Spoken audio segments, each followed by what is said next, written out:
আপনারা যে মানুষটিকে দেখতে পাচ্ছেন, এই মানুষটির জীবন গল্প শুনে আমি যেরকম স্তব্ধ হয়ে গিয়েছিলাম, আপনারা স্তব্ধ হয়ে যাবেন। আসলে মানুষের ভাগ্যে কখন কি আছে কেউ আমরা বলতে পারি না। আল্লাহ কখন কাকে কোথায় নিয়ে যায়, আমার ভাগ্যে কি আছে, আপনার ভাগ্যে কি আছে, এটা ওই উপর আল্লাহ ছাড়া আমরা কেউ বলতে পারি না। আপনারা যে মানুষটিকে দেখতে পাচ্ছেন, এই মানুষটি কিন্তু ভিক্ষুক ছিল না বা ভিক্ষুক নয়, দেখে বোঝারও কোনো সুযোগ নেই। আমি যখন রেস্টুরেন্টে ক্যাশে বসে আছি, এই ভদ্রলোকটি আমার রেস্টুরেন্টের দরজার সামনে দাঁড়িয়ে আছে। অনেকক্ষণ দাঁড়িয়ে আছে, ভিতরেও প্রবেশ করে না, কিছু বলেও না। আমি বারবার তাকিয়ে আছি, তখন বাধ্য হয়ে গিয়ে বললাম, কিছু বলবেন? তখন এই মানুষটি, আমি ভিতরে আসতে বলি। ভিতরে আসার পর তার খুব ক্ষুধা। তখন ক্ষুধার্ত মানুষকে আমি সব সময় কখনো খালি হাতে আমার রেস্টুরেন্টে কখনো কোনো ভিক্ষুক ফেরত যায়নি। এটা আমার নীতি এবং আমার স্টাফদেরকেও আমি এটা বলে রেখেছি যে কোনো ক্ষুধার্ত মানুষ যেন আমার রেস্টুরেন্ট থেকে না খেয়ে ফিরে না যায়। তখন আমি বসাইলাম এবং খেতে দিয়েছি।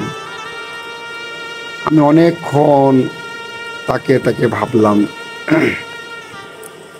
এই মানুষটি তো জীবনে কোনো একটা গল্প আছে।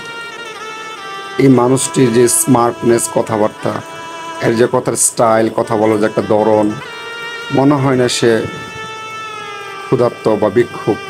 তার জীবনেও কোনো না কোনো গল্প আছে। আমি জানার চেষ্টা করেছি। তাকে জিজ্ঞেস করলাম, চাচা আপনি কি করেন? বলল যে আমি কিছু করি না। তখন সে আমাকে বলল যে বাবা, আমি একটা স্কুলের প্রতিষ্ঠানের দায়িত্বে ছিলাম। আমার একটা প্রতিষ্ঠান ছিল, স্কুল ছিল। আমি একজন টিচার। আমি ম্যানেজমেন্ট থেকে মাস্টার্স করেছি, ম্যানেজমেন্ট স্টুডেন্ট পড়াইতাম। একটা প্রতিষ্ঠান ছিল আমাদের কালাচাঁদপুর।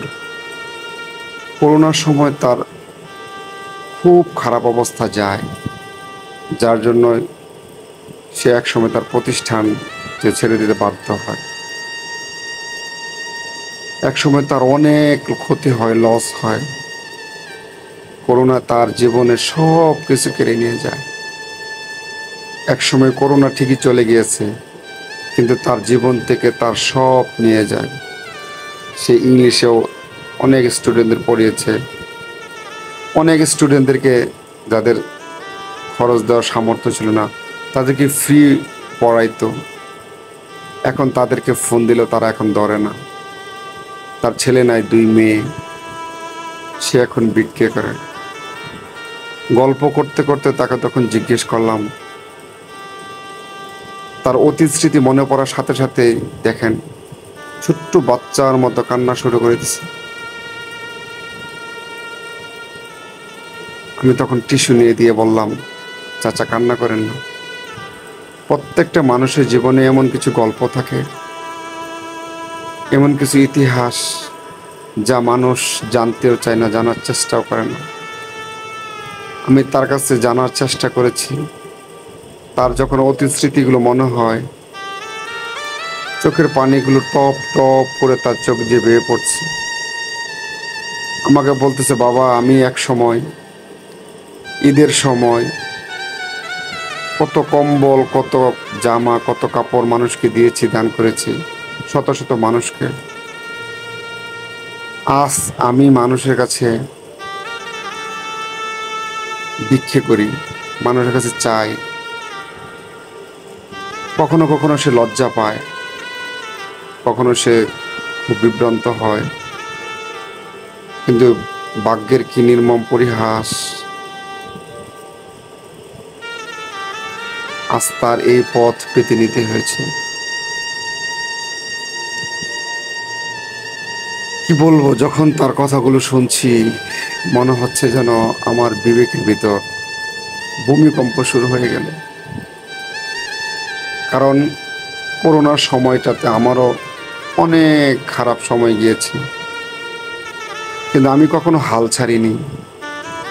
আমি সব সময় চেষ্টা করেছি যে আল্লাহ হয়তো আমাকে পরীক্ষা করছে। আমি কখনো ভেঙে পড়িনি,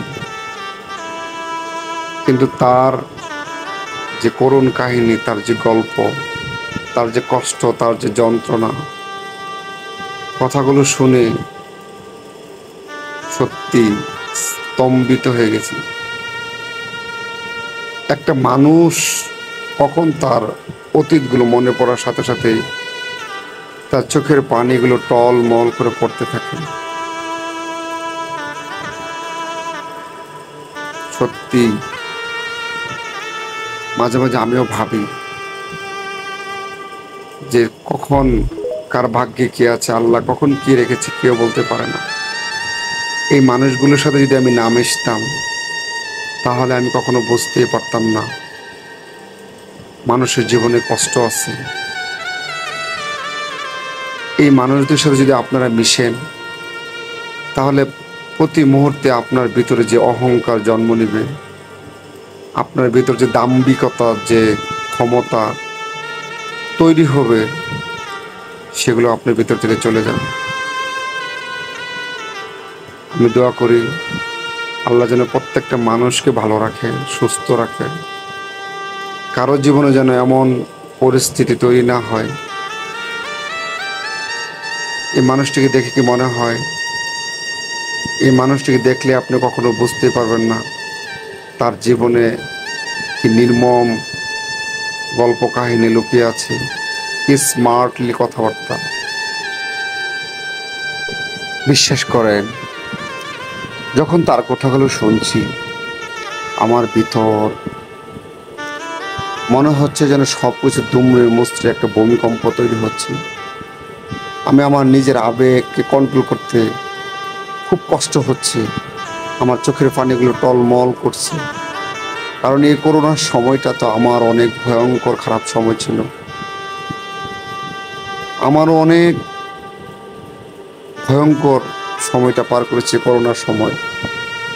হয়তোবা মানুষের দোয়া, আমার মায়ের দোয়া সবসময় সাথে ছিল বিদায় আমি আবার ঘুরে দাঁড়িয়েছি। এই চাচা, তার টাকা পয়সা, তার সব কিছু ছিল, কোনো কিছুর অভাব ছিল না, কিন্তু করোনায় তার জীবন থেকে সব কেড়ে নিয়েছে। আজকে তার জীবনটা কত কষ্টের। আমি যখন তার ভিতরের সেই কষ্টগুলো জানার চেষ্টা করেছি, বাচ্চা শিশুর মতো কান্না শুরু করে দিয়েছে। চোখের পানিগুলো কথা বলতেছে, অথচ তার দুই চোখের পানিগুলো একদম টলমল করে বেয়ে পড়ছে।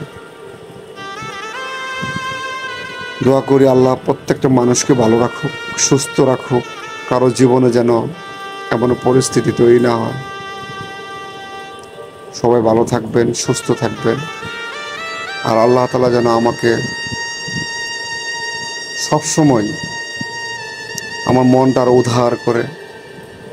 আল্লাহ যেন মানুষের পাশে সবসময় থাকার তৌফিক দান করে। আমার যে ইচ্ছা সবসময় ছিল যে আমি যদি কখনো আমার সামর্থ্য আল্লাহ কখনো আমাকে দেয়, আমি সব সময় আমার সাধ্য অনুযায়ী আমি অসহায় দরিদ্র মানুষের পাশে থাকব। সবাই ভালো থাকবেন, সুস্থ থাকবেন, আমার জন্য দোয়া করবেন।